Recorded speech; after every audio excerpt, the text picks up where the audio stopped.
BSS Cast é união, BSS Cast integração, cada vez mais trazendo informação.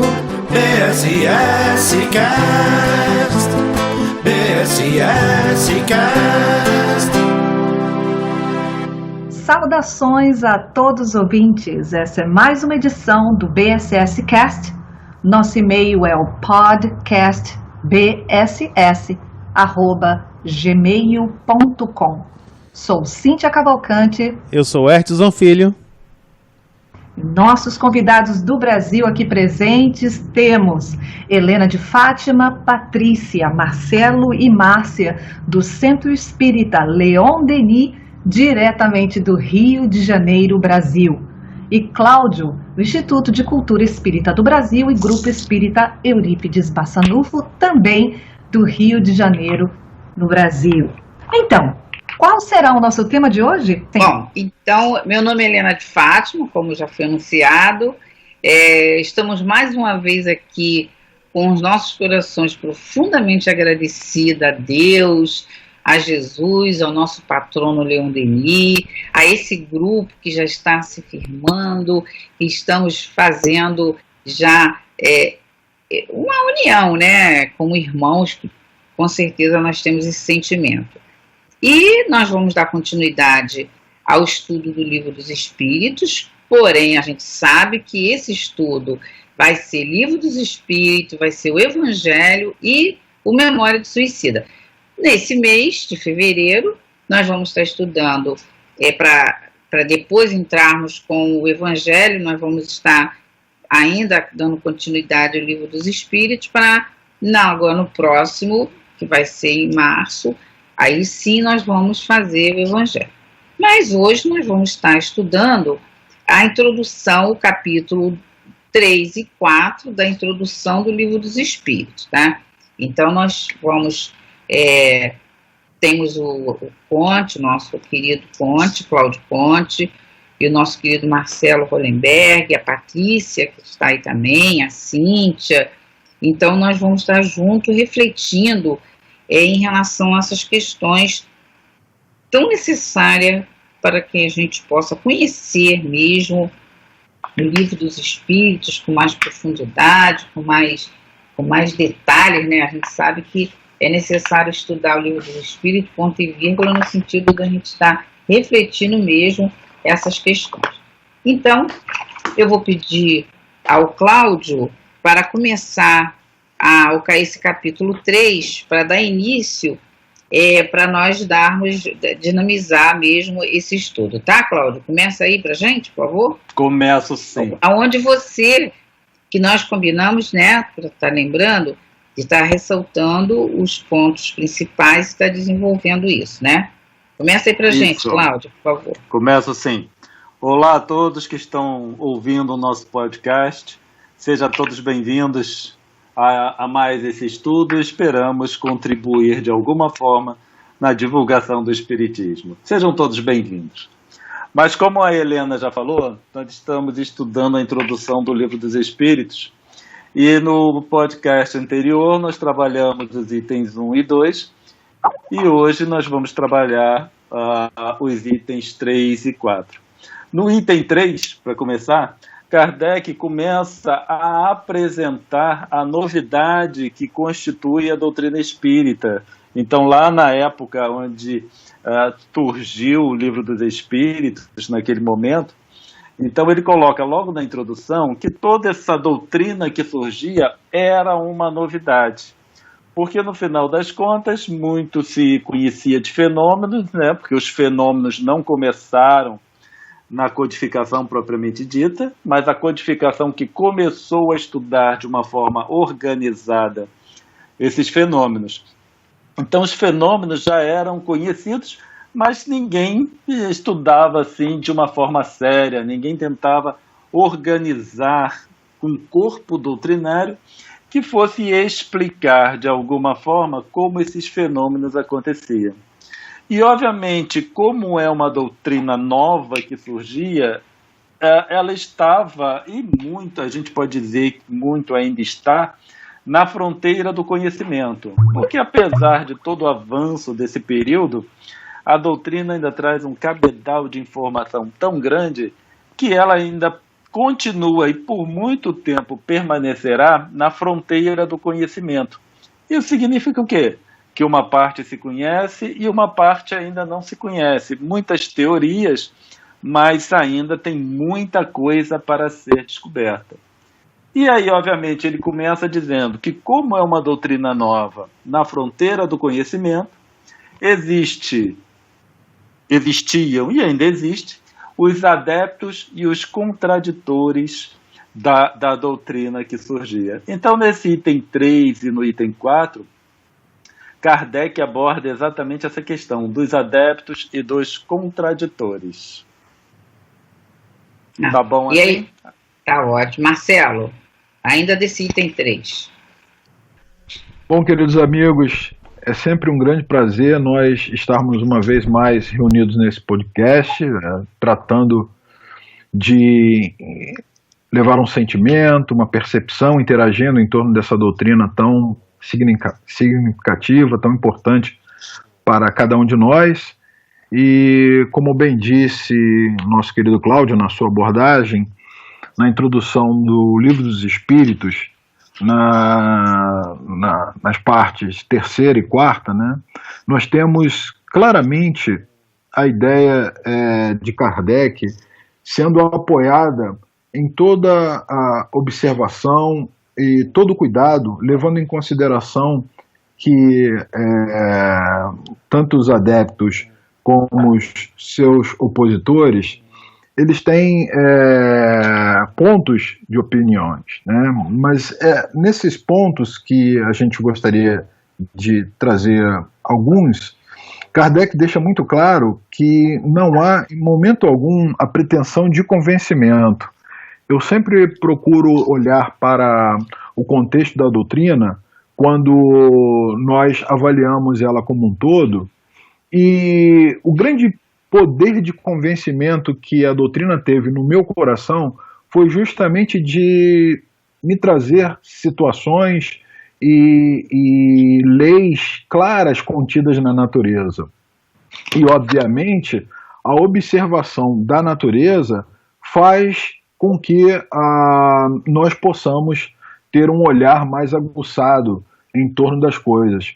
Eu estou trazendo para o campo da minha própria observação, por exemplo, no meu caso, o que me levou à doutrina espírita, já que dentro do contexto desse item 3, né, histórico, esse contexto histórico, Kardec traz a questão toda inicial de todo o processo, e aí eu fiz uma analogia ao meu processo de inicialização na doutrina, que foi justamente no âmbito da observação. E eu consegui observar que o que a doutrina espírita, né, e o que os fenômenos espíritas traziam eram rigorosamente questões inerentes a fatos naturais. Então, eu acho muito interessante a maneira como Kardec já faz essa consideração, essa amostragem do que representa a doutrina espírita dentro desse aspecto de levar em conta que cada um que tenha alguma oposição ou que venha, né, negar de alguma maneira, esteja atento, esteja em condições de cedo ou tarde ter a possibilidade, né, de, como ele bem diz aqui, né, usando da boa fé, sem ideias preconcebidas, né, obstinadas, que tenha a sua possibilidade, de maneira desejosa, de se instruir, vai poder se deparar com esses fenômenos naturais. Então, resumindo, eu acho muito interessante essa colocação que ele faz do aspecto, todo o aspecto inicial da doutrina, dentro dessa característica despretensiosa, né, do que se quer buscar com os fenômenos e mostrar em si que são fenômenos da natureza e que, por isso, não há o que relutar, né? Então, Helena, essa é a minha observação inicial acerca disso. Não, tá ótimo. Então, a gente dando continuidade aqui, a gente vê Kardec lembrando com uma fidelidade muito grande a questão histórica, e a gente vê que na doutrina espírita não existe sincretismo, nem o histórico, nem o religioso, nem o histórico. Mas ele vai lembrando o seguinte, que a iniciação em si dos fenômenos, ele afirma que ele diz, parece que começou na América, e esse parece é mais um modo da gente até mesmo pesquisar e confirmar que começou mesmo, né? O fenômeno sempre existiu, porém, a gente sabe das irmãs Fox, com as jovens, Margarete, a Kate e a Ler, jovenzinhas, né? Não conhecia o fundamento do que estava acontecendo com elas, mas, porém, a gente tem até uma certa dívida de gratidão a essas 3 jovens irmãs, porque viu as pancadas, né? Um fenômeno natural, e natural não só no sentido daquela questão ali que chamou a atenção, mas se a gente trouxer esse fenômeno para o nosso dia a dia, a gente não se dá conta do quanto ele acontece. Em formas, em épocas diferentes, porque o psiquismo vai havendo a evolução do psiquismo, né, das mentes, dos espíritos, vão evoluindo.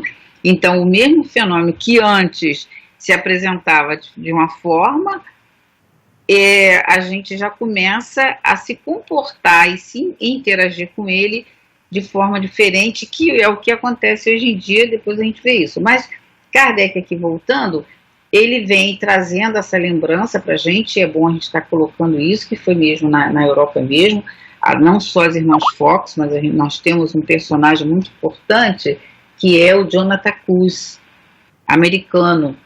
E o Ernesto Bozano fala sobre ele diz que ele já fazia já tinha essa experiência dos fenômenos físicos antes das irmãs Fox. Tem uns que diz que ele começou após ter tido contato com as irmãs Fox, mas tudo bem, isso aí é só questão da gente estar verificando na história. E depois ele foi para a Europa, né, como ele coloca aqui, daí propagou-se rapidamente pela Europa e por outras partes do mundo. A princípio despertou muita incredulidade. Essa incredulidade, que despertou muita incredulidade, a gente lembra bem que nesse período, 1853, ainda, o Livro dos Espíritos ainda não tinha surgido, existia uma teoria, que era do Michel Faraday, em 1853, que ele tentou explicar o fenômeno, dizendo que, naquela questão, vocês devem lembrar da questão dos músculos, né? Do estalo dos músculos, né? Os músculos involuntários.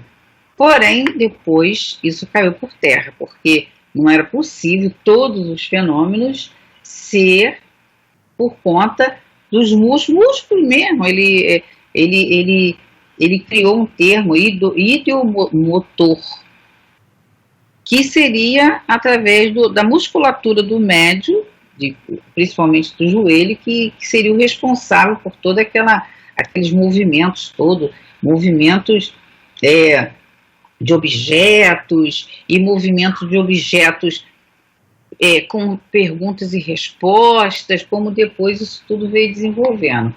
Aí depois a gente ainda no 3, no item 3, ele diz assim, se esse fenômeno, se ele tivesse limitado, isso aqui que eu achei muito interessante, se esse fenômeno estivesse limitado ao movimento dos objetos materiais, poderia explicar-se por uma causa puramente física. Estamos longe de conhecer todos os agentes ocultos da natureza e todas as propriedades daqueles que conhecemos.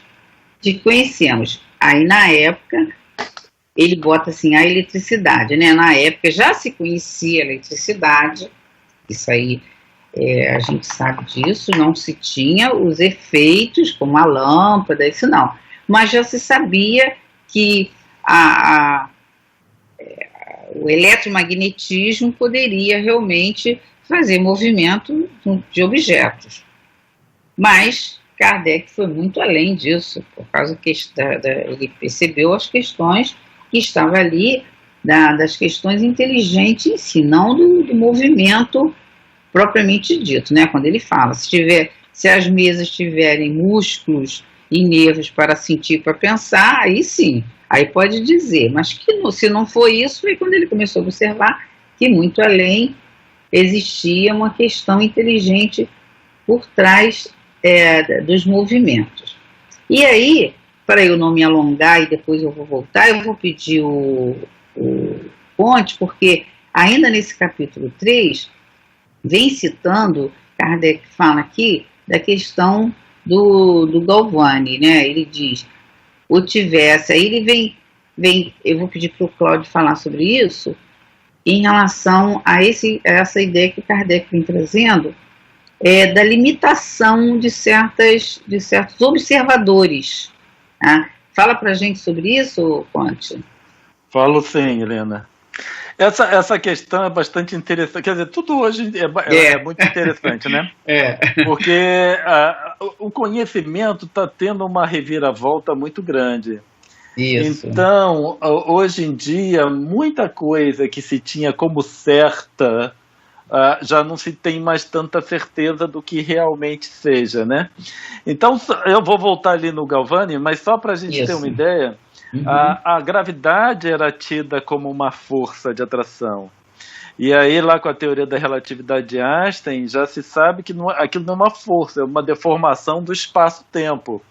Então, a gravidade, a forma como a gravidade foi elaborada, né, entendida, mudou completamente ali no século XX, né, quando Einstein trouxe a teoria da relatividade. E outra coisa que é bastante interessante, só para a gente ter uma ideia, que às vezes a gente tem algumas coisas como certas e no final elas não são tão certas assim. Então o espaço, a princípio, ele é considerado como tridimensional.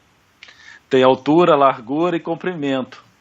Mas existe uma teoria na física, que é o universo holográfico, esse é o nome. Então eles chegaram à conclusão de que o universo ele pode ser descrito em 2 dimensões apenas. A terceira dimensão seria uma ilusão, é a forma como nós interpretamos. Então hoje em dia, se a gente for para um cientista desses e perguntar, olha só, me responde, eu quero saber se o universo é bidimensional ou se o universo é tridimensional. A resposta que ele vai dar é não se sabe.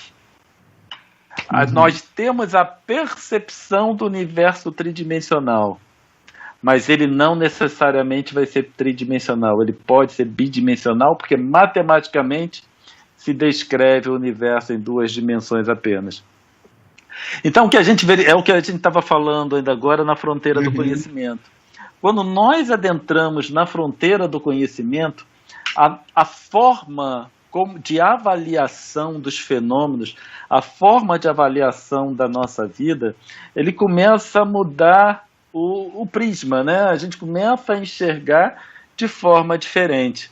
A doutrina espírita, como também nós falamos, ela fica na fronteira do conhecimento, porque ela é baseada em observação, traz muita informação, mas muitos desses fenômenos não estão descritos da forma como a ciência necessita para o entendimento. Por quê? Porque, como os espíritos nos dizem, nós ainda não temos condições de entender muita coisa.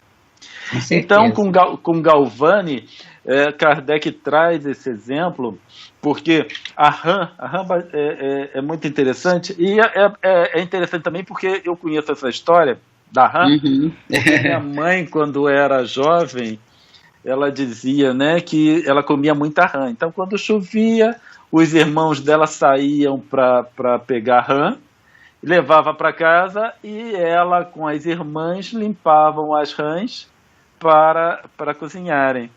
e ela dizia o seguinte, que tinha que cortava a cabeça, se não me engano, e uma piaçava, ela precisava enfiar uma piaçava pela espinha, porque aí o corpo da rã já, né? Ela dava uma esticada e aí ela podia, então, continuar cozinhando.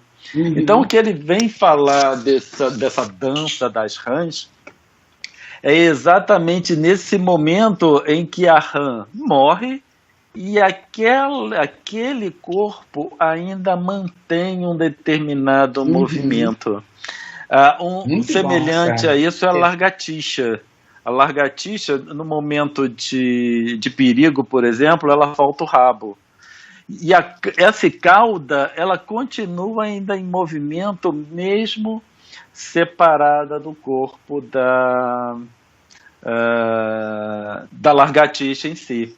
Então, o que Galvani fez, né, foi analisar e começar a estudar esse fenômeno.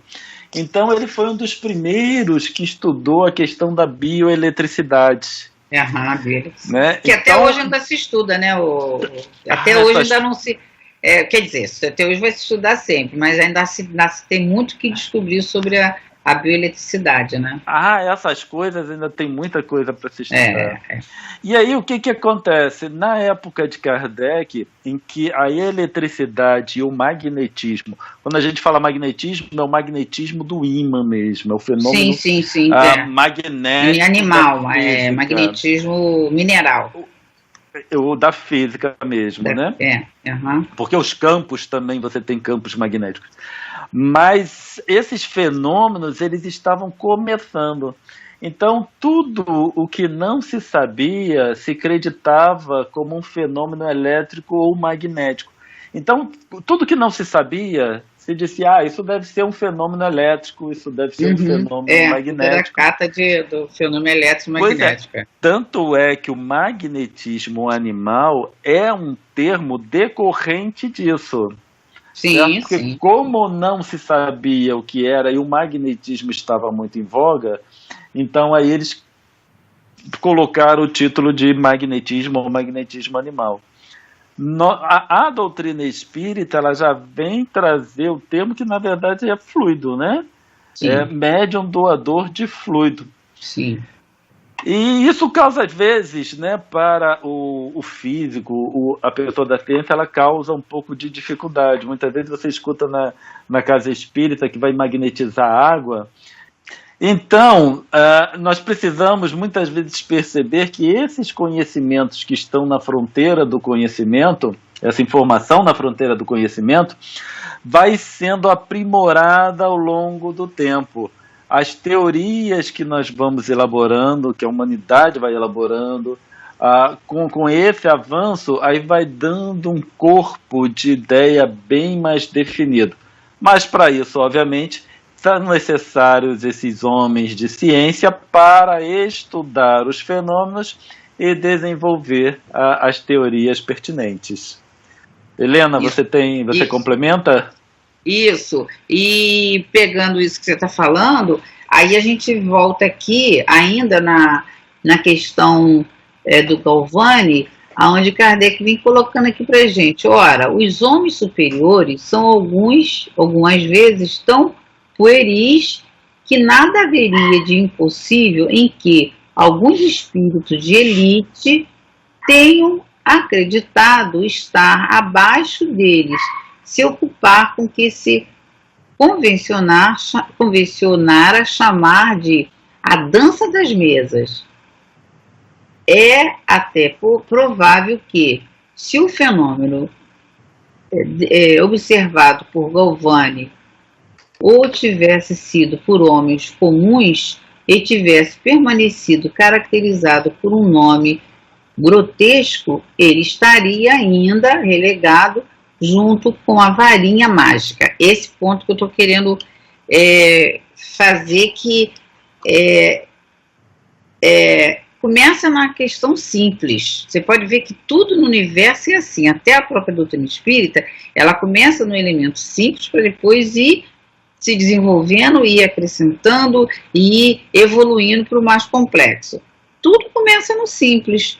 É onde Kardec vem dizendo, o homem mais letrado, né, poderia sim se ater às mesas girantes. Não era nada, não seria desmerecer a inteligência dele, não. É só a questão dele ter um estudo aprofundado. Sempre o conceito que uma das tônicas que Kardec está trazendo aqui nesse item 3 é esquecer o preconceito e ser um observador atento de um fenômeno novo. Um fenômeno novo. Tanto é que você vê, tem uma questão no Livro dos Espíritos, quando vem tratando da questão do bem e do mal, né, a gente tem aquela célebre raciocínio, a sombra é a ausência da luz. E o mal é a ausência do bem? Não. Os espíritos vêm explicando, não. O mal não é a ausência do bem. Porque se Deus é onipresente, ele está em tudo. O que é o mal, então? Quando os Kardec pergunta, o mal é como vós vês. Quer dizer, então, aonde a gente vê uma coisa simples, aonde você vê uma negação, é apenas o modo que você vê. É por isso que sentar, discutir, aprofundar, que, poxa, será que tem necessidade da gente estar vendo introdução? Não, é necessário sim, é necessário. Porque quando a gente vem trazendo para a dinâmica das sociedades, a dinâmica das famílias, o que a gente tem visto? Uma tremenda, né, eu não sei se eu estou sendo grosseirona em falar nisso, ignorância. Será que na situação socioeconômica, seja do Brasil, seja dos Estados Unidos, seja do mundo, quantas doenças? Oi, meu filho, fala. Me perdoe a interrupção, mas só para pegar um gancho no que você está falando, isso. Nesse sentido, é muito importante, dentro do que o Conte trouxe para nós, a gente ter em mente que todos esses processos passaram basicamente, como foi dito, né, no exemplo de Galvani, que Kardec traz, pela observação. Então, por exemplo, quando a gente vai para as fileiras acadêmicas, a gente tem lá a disciplina de metodologia científica. Ou seja, é ensinar o cara a observar, a seguir todo um procedimento, a ter parâmetros para chegar a níveis de conclusão. E isso que a doutrina espírita vem mostrando, que a observação foi a base de tudo, mas uma observação levando em conta, buscando levar em conta a essência daquilo que se traz. Os homens de ciência, com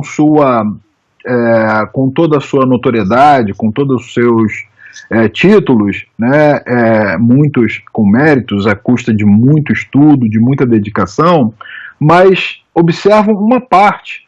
O que o Conte falou realmente é interessante, porque o que está na natureza, né, livre ao olhar, aberto, né, como Leon Denis diz, um livro aberto para ser consultado por qualquer um de nós, de qualquer classe social, de qualquer credo, é simplesmente a possibilidade de nós observarmos o que passa. Então, muitas coisas, como você bem disse, acontecem no nosso dia a dia, que passam desapercebido, e que hoje a gente tem recursos e elementos suficientes para não só observar, mas ir buscar a raiz, a causa, o sentido disso. Eu acho que, primordialmente, a gente deveria estar pensando do porquê que toda essa invasão organizada, às custas de muito trabalho, de muita observação, pode nos trazer no dia de hoje como um verdadeiro legado, né? Do que a gente pode tirar de proveito em tudo isso. Olha, e você vê, naquela própria, em relação à observação, e será que isso é possível? Será que isso está derrubando as leis? O que o Conte até falou da questão da transformação, do questionamento que as pessoas ficam em relação ao passe, se eu não me engano. Tu falou alguma coisa disso, não falou, Cláudio? Não falei não. Tá, eu estava falando que com relação ao magnetismo animal. Sim, exatamente. Não falei. Agora lembrei. Lembrou? Mas você vê, Kardec trouxe uma questão super simples, que vem esclarecer bem essa simplicidade da essência, que está na essência. Quando ele vem falando, é uma nota de Kardec na questão 28 do Livro dos Espíritos, ele diz assim: um fato patente domina todas as hipóteses. Vemos matéria que não é inteligente, vemos um princípio inteligente independente da matéria. Aí ele segue, ele vem aonde ele vem passando para a gente estar observando. Peraí, desculpa, gente, desculpa.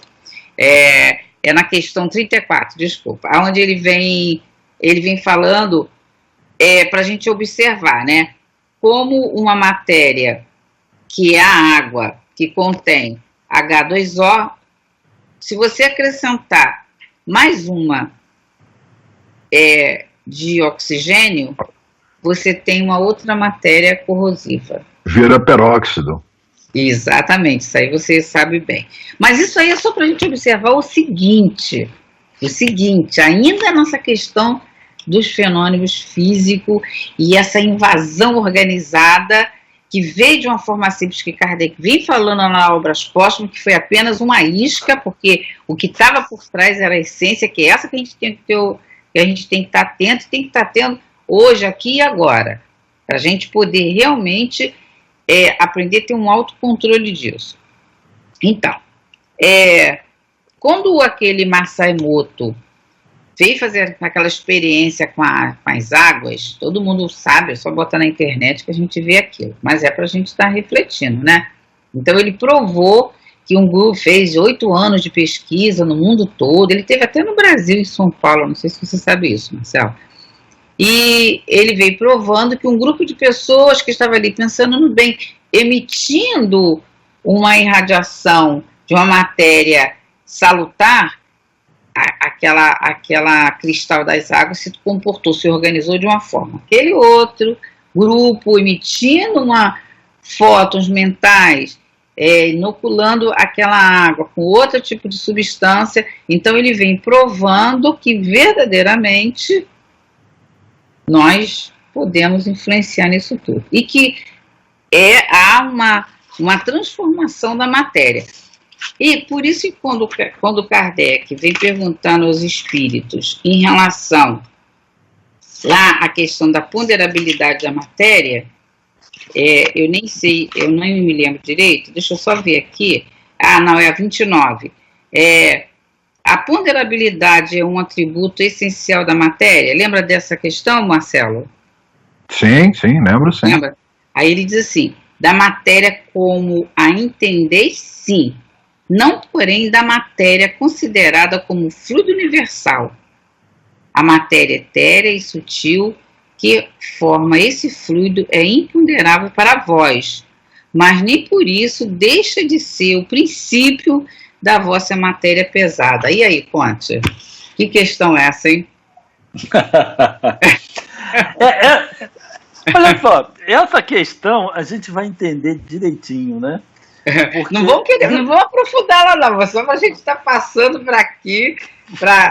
Mas posso falar assim, só para atualizar? Eu não critiquei você à toa, né? Porque isso aí Kardec colocou lá, né? O Kardec dos Espíritos, óbvio, em 1857. Estou colocando 1857, que foi quando o livro foi editado, né? Isso aí eles devem ter dado, obviamente, ter transmitido para Kardec antes. Mas lá, depois no século XX, veio a teoria dos bósons de Higgs. E, né, mais recentemente, lá com o LHC, o acelerador de partículas que eles fizeram na Europa, então eles perceberam que houve um indício de que essa teoria dos bósons de Higgs realmente é verdadeira. Uhum. O que é essa teoria, na verdade? O que ela diz? Ela diz o seguinte, que todas as partículas, todas elas, não têm massa. Uhum. Os bósons de Higgs também não têm massa. A massa, o que a gente observa, é decorrente da interação de uma partícula sem massa com os bósons de Higgs. Então, quando você pega... Falou da matéria etérea, né?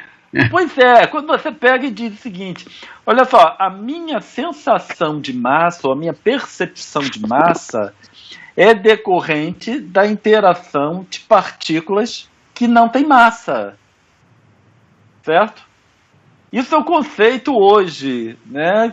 Hoje que sabe, pode mudar para o futuro, mas o que se sabe é isso. Aí você pega essa questão 29 e eles falam da matéria como nós entendemos. Porque é isso que eu vejo na matéria. Eu vejo a matéria pela massa que ela tem.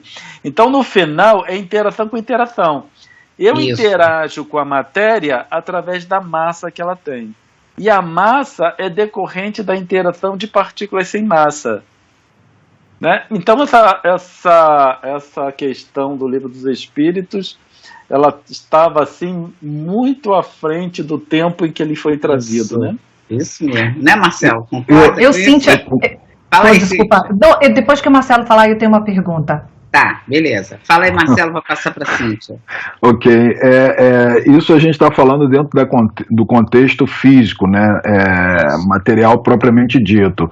Dentro do contexto moral, essa interpretação, essa leitura que a gente faz de parte de um todo, também é muito interessante, porque as mensagens que nos chegam, elas são decodificadas segundo a nossa capacidade de entendimento.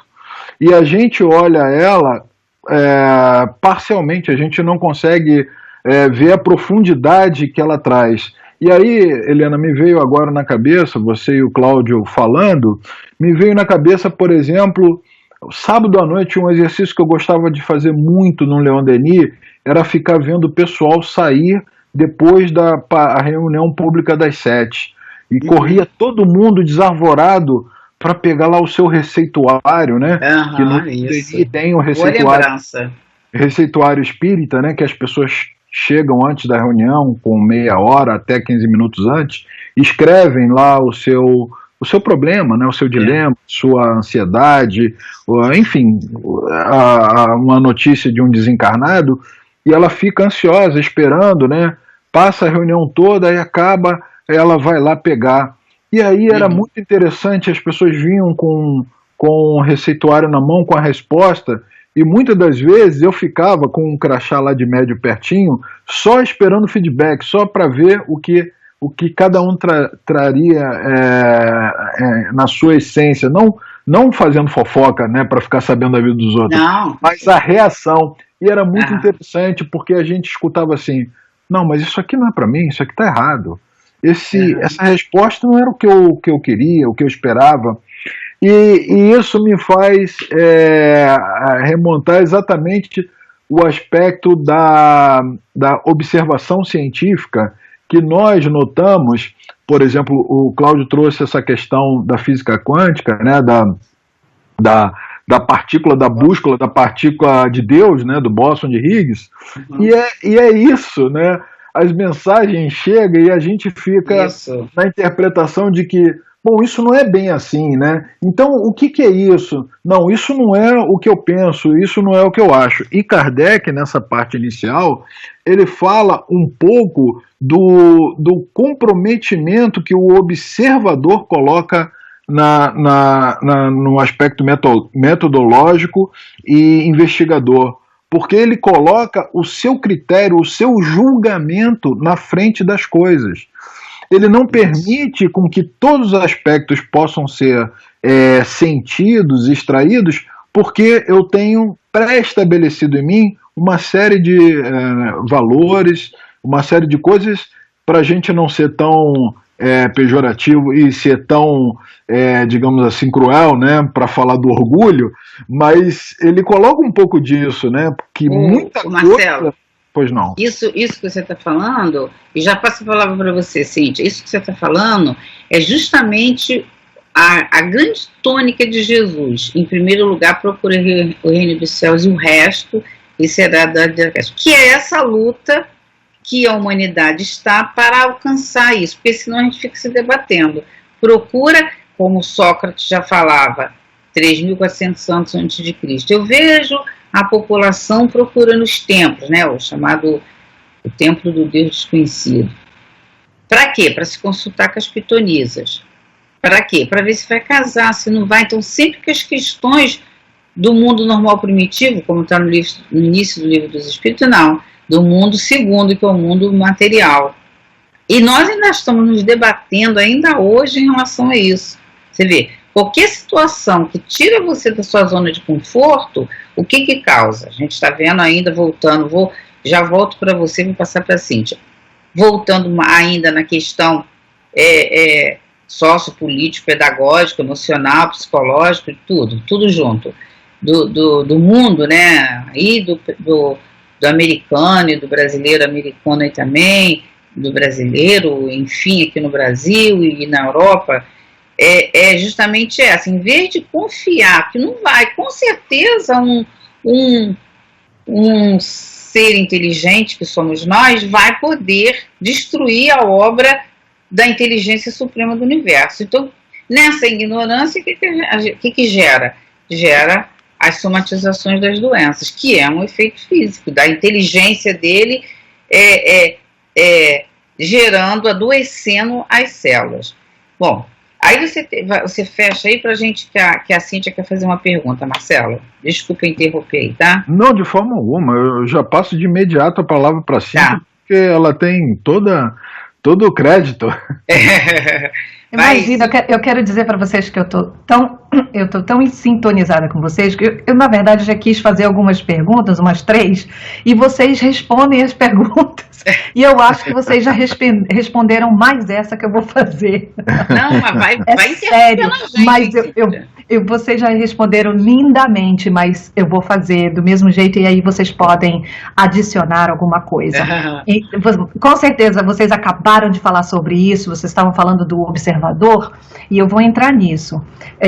Eu peguei um exemplo qualquer aqui, que, por exemplo, nem sempre o ar tem uma limpidez perfeita, as circunstâncias das correntes, das moléculas produzidas, por exemplo, pelo calor, são perfeitamente visíveis. E assim a gente vê a aglomeração de parcelas, de formas, de massas, como vocês estavam falando. Eu só peguei esse exemplo para colocar a minha pergunta. Tendo a consciência de tudo isso que vocês estavam falando, essa consciência, ela prova que a sede da observação e da aparência está em nós e não fora de nós? Mas eu acho que vocês já responderam essa pergunta. Se vocês tiverem alguma coisa para adicionar, eu agradeço. Aí, Marcelo, é contigo. Fiquei até arrepiado agora com essa pergunta. Isso aí é pergunta mediúnica, hein? Ela tá medianizada, gente. Ela foi lá na Gênesis. Mas fala aí, Marcelo, muito interessante, Cíntia, a sua pergunta. Realmente ela tem um quê de profundidade muito grande, porque essa é a luta do espírito para o entendimento, para o encontro consigo, né? Eu sou um entusiasta do pensador do grande filósofo chamado Leon Denis. Então, eu devoro, né, Leon Denis, porque eu acho impressionante como alguém, na sua última encarnação como autodidata, conseguiu olhar para o espírito encarnado de uma forma tão profunda e tão poética, né, e bela com sua origem. E ele diz que nós precisamos, primeiramente, olhar para dentro de si como um ser um viajor, né? Um ser em projeção, em caminhada. E nesse olhar, ele precisa também buscar a possibilidade de se ver como algo muito mais além do que o seu próprio fisiologismo. Porque nós, nos mergulhados na carne, a gente tem uma tendência muito grande a diminuir a nossa possibilidade, a restringir nossas possibilidades à ação da matéria, o que representa, né, a matéria para nós. E às vezes a gente usa até certos chavões, certas frases que expressam bem isso, né? Como a carne é fraca, né? Como se a carne tivesse o poder de decidir as coisas por você. Então, quando você faz uma pergunta como essa, deixa muito claro para a gente que a todo momento a gente precisa repensar o que é a consciência, né? O que representa a consciência, essa possibilidade, né, profunda e ao mesmo tempo divina, né, sagrada, que é de pensar, de sentir, né, de sofrer e de decidir pelo uso da vontade, pelo uso das nossas potências, das nossas possibilidades. Então, assim, eu estou falando muito sério agora, eu fiquei, assim, de uma certa maneira, né, sensibilizado, por que não dizer emocionado com sua pergunta, porque essa é a tônica da minha caminhada, entender-me como observador e entender o nível, né, os níveis conscienciais que eu posso ter perante, né, esse conjunto de coisas. Então, para encerrar e passar a palavra para meus colegas, eu só queria dizer que quando nós enxergarmos definitivamente que nós estamos vestindo uma roupa temporária, né, e que efetivamente, através dessa roupa que nos limita bastante, nós, mesmo com ela, somos ainda capazes de perceber muito mais além, observar muito mais além, usarmos nossa consciência na direção em todos os sentidos, nós vamos passar a ter o entendimento real, né, e concreto do que é viver nesse cenário e extrair o que há de melhor nele. Ou seja, viver como espírito na matéria e não eminentemente uma matéria que possivelmente venha a ter um espírito, um observador como queira. Essa é a minha opinião. Isso mesmo, foi muito bem. Cíntia, existe um estudo de Kardec em Obras Póstumas que ele vem falando da morte espiritual. Porque ele coloca que morrer não é morrer, desencarnar. Na verdade, morrer é nascer, é reencarnar. Por causa dessa questão aí, que ele vem dizendo o seguinte, que você reencarna com vários objetivos, independente do objetivo, você tem a redução, né, o abafamento de muitas das suas habilidades, potências e habilidades. Não as morais, mas as de habilidades. E nisso é que ele diz que tem a grande morte, é considerada a morte, porque você vai entrar na carne e você vamos imaginar uma pessoa que desenvolveu grandes habilidades na matemática, na física, ou artística, ou outra, e você tem necessidade de exercitar uma outra atividade para aprender como você se sente. Ali é a grande luta, que é essa brilhante definição que o Marcelo deu, é a grande luta para você, e aí é que tem a necessidade, mesmo para o crescimento, você ter várias reencarnações, que aí você vai desenvolver, se relacionar com as injunções da carne, com as injunções do ambiente. Por quê? Ali que você vai reconhecer as suas potências, porque se você, depois que você adquiriu habilidade mesmo, né? E a sensação que dá é de você continuar na zona de conforto, só se deliciando daquilo que você já sabe, já aconteceu, só que você tem que adquirir outras. Aí quando você vai para outras, onde você vai iniciar, é uma dor para a alma, porque ele fica com a matéria muitas das vezes limitada, e ele tem que se reconhecer não como matéria, porque a matéria muitas vezes está limitada, mas ele tem que se reconhecer como self, ele mesmo que se governa, tá? Não sei se você pode ter acrescentado alguma coisa, Cíntia. Maravilhoso, muito obrigada, excelente. Bom, então, como nós estudamos, refletindo essas questões da introdução do Livro dos Espíritos, foi para assim uma imensa satisfação, porque é muito bom a gente estar interligado com opiniões diferentes, modo de refletir diferente, e a gente vai ver que isso, dessa forma que a gente está estudando a doutrina espírita, é a forma que Kardec fala lá no Livro dos Médiuns, na questão do método. Quem gosta do Livro dos Médiuns deve lembrar dessa questão, acredito que o Marcelo lembre, e vocês todos, que vem falando que ninguém é professor de doutrina espírita, não existe professor. É assim que a gente estuda a doutrina espírita, de forma de conversação. O que um pouco que um sabe, troca com um pouco que o outro sabe, como nós estamos fazendo aqui. Então isso dá uma satisfação muito grande, que isso faz com que a gente pare para ouvir o outro, sem a questão da discussão.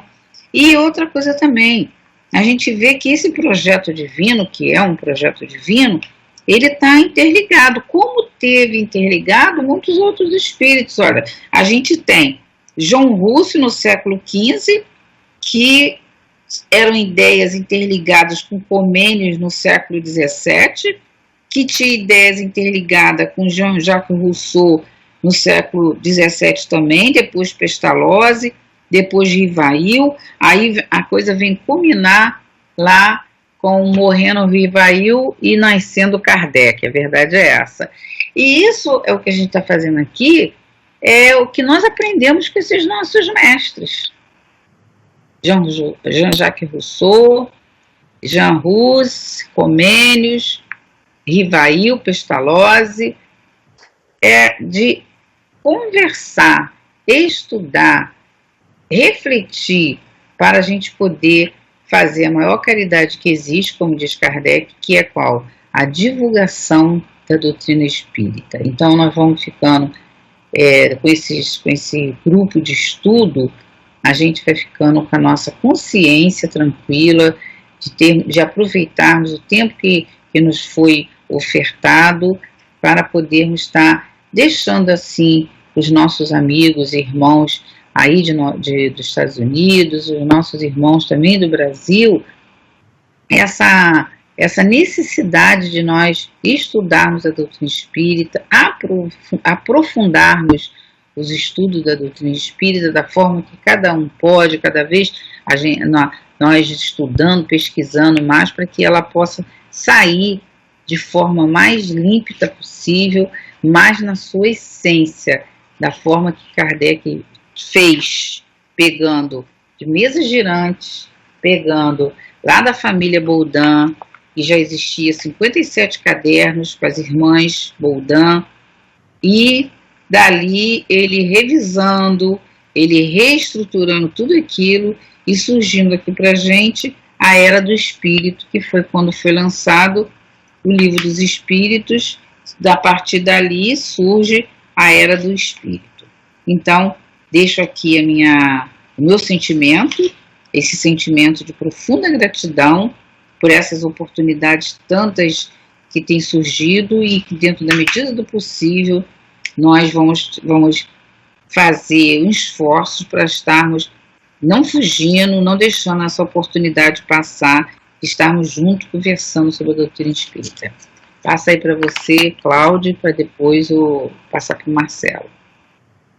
Obrigado, Helena. Só queria deixar claro que muitas vezes a gente fala que o cientista, o homem de ciência, não aceita isso ou aquilo. Eu só queria ressaltar que nem todos, né? Que existe aquela parcela e que considera a existência de espíritos, considera a existência dessa consciência norteando o plano material, desde a época de Kardec, na época de Kardec, como atualmente também. Então, na época de Kardec, a gente pode ressaltar o William Crookes, que foi um expoente na física, né, e deixou um legado na física, na ciência acadêmica, um legado muito importante, e também deixou um legado na ciência espírita. E hoje nós temos também nomes importantes em que vêm divulgando a questão mais abrangente sobre a própria essência da vida. Então, dessa forma, né, quando a gente fala ciência, homens de ciência, cientistas, nós sempre precisamos lembrar que Existe uma parcela, talvez eu possa dizer a maioria, mas existe uma parcela também, mesmo que minoria, que considera a questão espiritual na nossa existência como encarnado. E passo então a palavra para o Marcelo.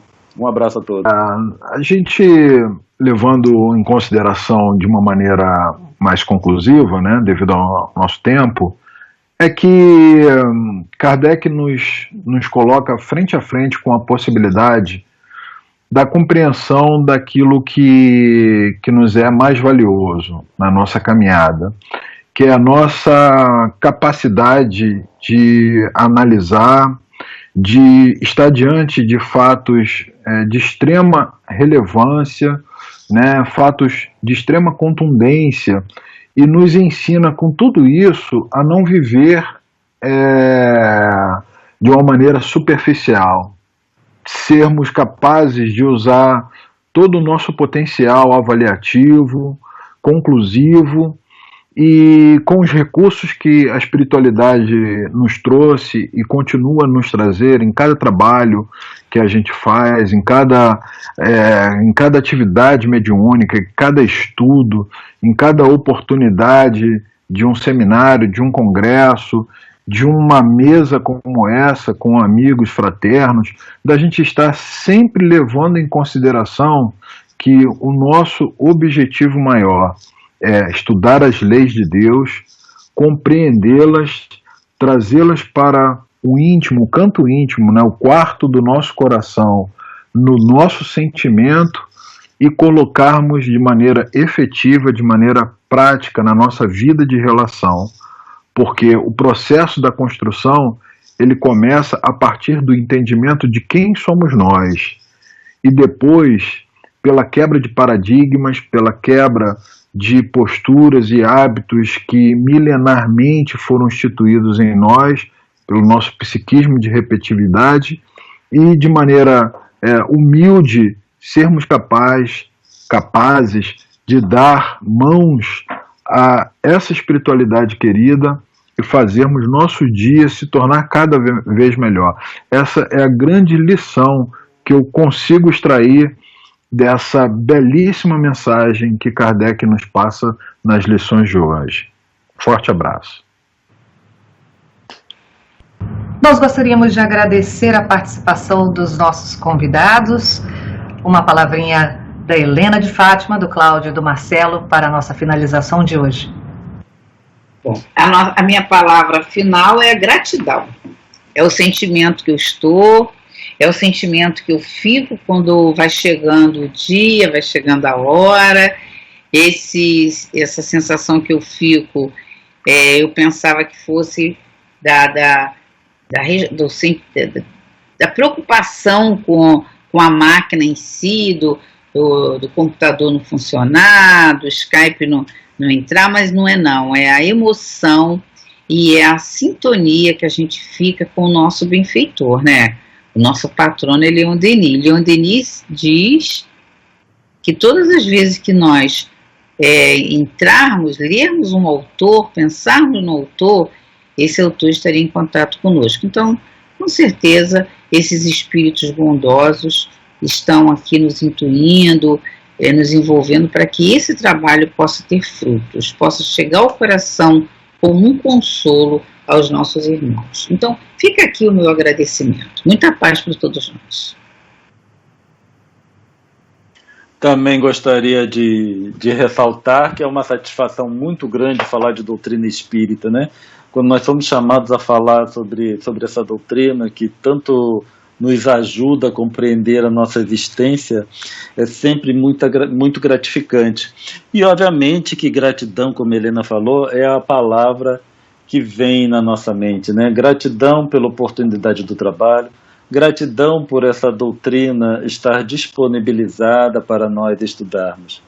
E assim eu gostaria de deixar um abraço para todos que estão nos ouvindo e desejar, obviamente, que estejam conosco no nosso próximo estudo. Muita paz a todos. Nas minhas palavras finais, eu gostaria de parafrasear nosso querido mestre Leon Denis quando ele disse que uma multidão inteira é capaz de sentir o calor de uma alma entusiasta, como Allan Kardec foi, entusiasta como o próprio Leon Denis foi, que nos faz, em pleno século XXI, estarmos aqui de maneira tão proveitosa, tão fraterna, tão amiga, num bate-papo tão despretensioso, trazendo para tantas almas possíveis esse sentimento que eu também coaduno da razão maior, que é de gratidão por tudo que temos recebido e por tudo que Deus nos possibilitou, de alguma forma, estar contribuindo. Eu só peço a Deus força para que eu seja um instrumento fiel à sua grande obra e que eu nunca falhe pelo desejo de servir, de trabalhar e de melhorar a cada dia. E deixar aqui um abraço a todos, desejando revê-los numa próxima oportunidade. Grande abraço. Amigos ouvintes, essa foi mais uma edição do BSS Cast, com mais um tema fascinante para você. Pedimos a você para entrar em contato conosco pelo e-mail podcastbss@gmail.com. Eu sou Cíntia Cavalcante. Até mais.